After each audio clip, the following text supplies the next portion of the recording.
and this is crazy, but I'm gonna tell you that there have been more miracles done at Watermark in the last 30 days than have been done in all the Gospels combined. Did you hear what I just said? There have been more miracles that have happened at Watermark in the last 30 days than all the Gospels combined. Now, why is that? It's God has raised people from the dead. You're like, really? Where? That's big news. How come CNN's not all over that, okay? Lame people are walking. Blind people have come to see. Captives have been set free. By the way, there's only about 36 to 38, depending on how you separate them, miracles that happened in the Gospels.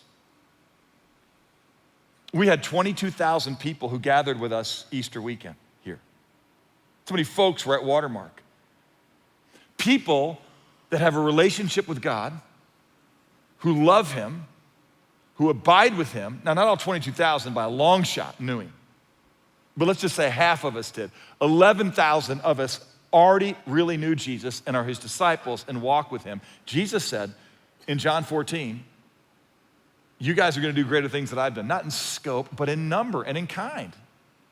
Now look, to my knowledge, there's been nobody in a wheelchair that is now walking, but there are people that were walking lives of self-destruction and death that now have turned around and are walking new. There are people, no one to my knowledge, was unable to physically see and now can physically see. If God wanted to do that, that would be no problem. But typically what he's doing today is he's not doing the kind of miracles that show he has the power to do what he says he's going to do. And by the way, what you'll see is even when he did miracles physically to restore people, he said, now let me just tell you something, you better repent or something worse is gonna happen to you. And you're like, what could be worse than being lame for 38 years? What could be worse than being born blind? Answer, moving into eternity and living in this life like you don't know God.